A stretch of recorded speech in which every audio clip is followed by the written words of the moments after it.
$100,000 vanishes from your wealth every single year, and your accountant hasn't told you why. Most millionaires don't realize they're paying an extra six figures annually in avoidable taxes simply by holding the wrong investments in the wrong accounts. Your portfolio allocation might be perfect.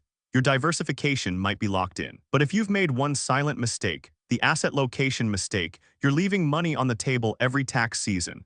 By the end of this video, you'll know exactly which of your holdings are in the wrong place, what that's costing you, and the order to fix it before the year closes. Let's start with the belief most high earners hold. As long as my total portfolio allocation is correct, 60/40 stocks and bonds or 70/30, the accounts I hold them in don't matter much. That feels logical. It's wrong. But here's what your broker won't tell you. The account type you choose matters more than the actual investments you pick.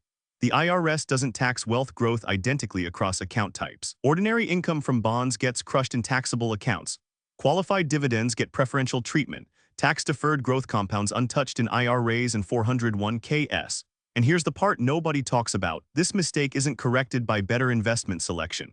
You can pick the world's best bonds, but if they're sitting in a taxable brokerage account, the tax structure is fighting against you from day one. Here's the concrete cost. Research from Vanguard and analysis of IRS publication 550 shows that high-income earners in the 32–37% federal tax bracket face annual tax drag of 1–2% of portfolio value from inefficient asset location alone. For someone with $2 million in investable assets, that's $80,000 to $120,000 per year leaking away. For someone with $3 million, we're talking $120,000 to $180,000 annually. Now imagine that same mistake compounding across 20 years. Even with identical investment returns, that misalignment erodes $2–3 million in lifetime wealth. Not from bad picks, not from high fees, from holding the right investments in the wrong account types. This is why your neighbor with less money might actually retire wealthier than you. Want to see how big the gap really gets? Move $500,000 in bonds from a taxable account into a tax-deferred account. You immediately capture $16,000, $24,000 in annual tax savings. Over 30 years at 5% growth, that's $1, $2, $8 million in additional wealth preserved, compounding without the annual tax hemorrhage. That's the gap between following your gut and following the tax code. But here's what makes this worse. Most people don't move $500,000. They move $150,000 or $200,000. They do it halfway. They get 40% of the benefit and leave the rest on the table. Now the exact mechanics, and this is where it gets specific. Bonds generate ordinary income. Ordinary income in a taxable account is taxed at your marginal rate 30–37% for six-figure earners. That same bond held in a 401k or traditional IRA generates zero tax friction annually. It compounds sheltered. Rate or worse, they distribute unqualified dividends taxed as ordinary income. Actively managed funds generate short-term capital gains distributions, also taxed as ordinary income.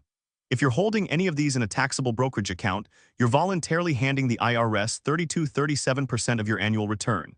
And here's the kicker. Federal Reserve Survey of Consumer Finance's data shows that fewer than 15% of households earning over $200,000 annually have optimized asset location.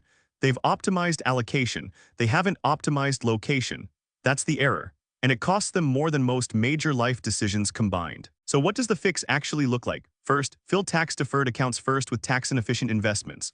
Bonds, rate, and actively managed funds belong in your 401k, traditional IRA, or backdoor Roth, whichever you have access to. Second, hold tax-efficient investments in taxable accounts. Index funds with low turnover qualified dividend stocks. These belong in your brokerage. Third, rebalance and tax loss harvest in taxable accounts only, never in IRAs or Roth accounts where the IRS disallows losses.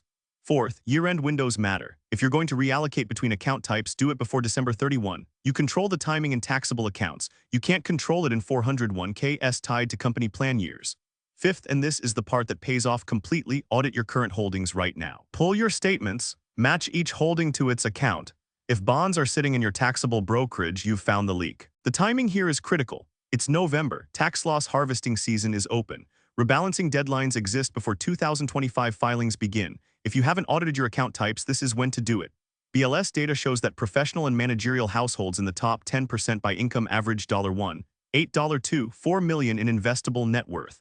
At that scale, a 1% annual tax drag compounds to real dollars. Six figures annually. Millions over decades, numbers do not lie, listen to them.